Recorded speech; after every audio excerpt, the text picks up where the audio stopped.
Hey everybody, this is Paul from Forged Narrative, and I want to take a moment to talk about something that I haven't heard a lot of the other reviewers speak about, and that is the Hellhound for the 8th edition Astra Militarum Codex.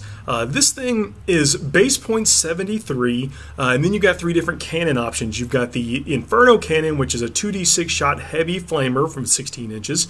Not bad at all. It does 1 damage though, string 6, for 20 points. For 15 points, you've got the Chem Cannon, which wounds things, infantry, or wounds non-vehicles on a 2+, wounds vehicles on a 6.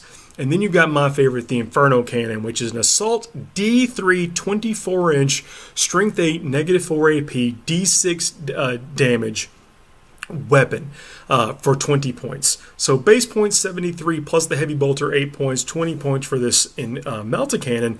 And I want to talk about the overall effective threat range. I think you can make a case for the Inferno Cannon, which is the 2d6 heavy flamer.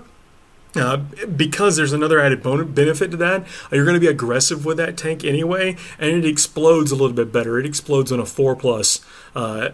So if you are up there being aggressive, taking out some units, and you know you're going to get assaulted and killed or whatever, you're at least going to take a few extra folks with you, which I think there's some benefit there. The vehicle itself is, all of them share this. It's toughness 7, 11 wounds with a 3+ armor save, and it moves 12 inches until you get it down to 5 wounds, and then it's still moving 8. This is that thing that looks like a Chimera, except it's got the different kind of gun on the turret.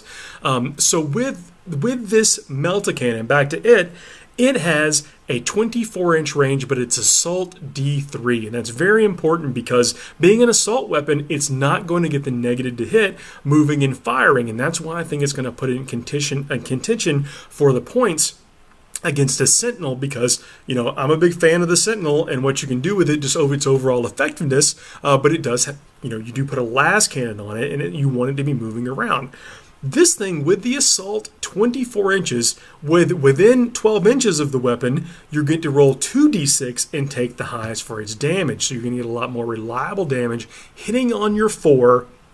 And I think with a -4 AP, it's going to be incredibly relevant. So this gives the vehicle itself an overall threat range of 36 inches with an even more deadly threat range within that 24. I mean, the 12 inches of the movement and then firing of the weapon itself. So this cannot be ignored for, 93 points plus the 8 points for the heavy bolter. This is something that's going to fit snugly in that slot.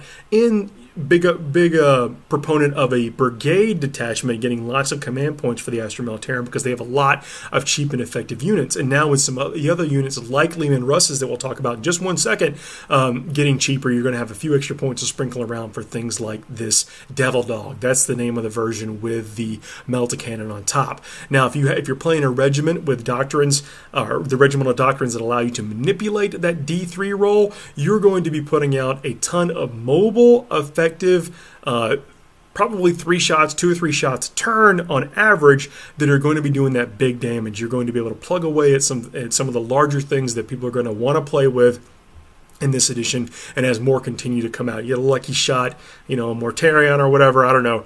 It's a really good thing for not a lot of points, and it has not necessarily been discussed. We'll talk more about it on the upcoming podcast this week, but I wanted to do a unit spotlight on this thing because I don't think folks have been really talking about it.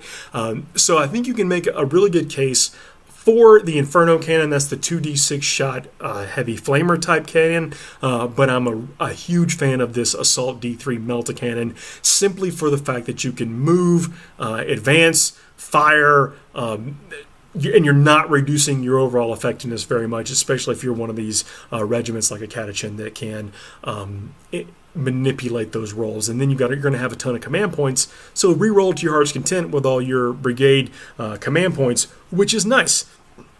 A bonus thing I want to talk about in this thing is a relic we did not cover in the last show. We'll talk about some strategy around this relic in the upcoming podcast, but this is the Dagger of Toussac. This is something that's been handed down from Imperial Guard General to Imperial Guard General on their deathbeds, and this allows, and remember, you give relics to characters now. Sometimes they replace things. This particular relic does not replace anything, but you give this to an Imperial Guard character, and it allows the character and one other infantry unit from the Imperial Guard, the same regiment. They have to share the same regiment. This allows them to deploy within 6 inches of a battlefield edge later in the game. That means you can save them, bring them out. Once you reveal that you have this to your opponent, it's going to make them start making deployment decisions, especially when you take into the fact that the Imperial Guard tank commander is a character, and there's no restriction on giving this to any other type of character. You can give this to a character and it affects the character itself and one other infantry unit from the same regiment. And I think that is going to be something that, again, this kind of snuck under the radar for me on my first pass, but I believe that once you reveal to your opponent that you have the ability to deploy later in the game a fully functional, powerful Leman Russ with all of its cool rules and its point reduction coming out, you're going to make your opponent have to make some decisions that may cost them what their plan was. Anytime you can kind of get in your opponent's head, the better. But we'll talk more about the strategy around that on this upcoming show. But I wanted to share this stuff with you about the Hellhound and this quick little tip about the Relic. Thanks a lot for listening. We'll speak soon.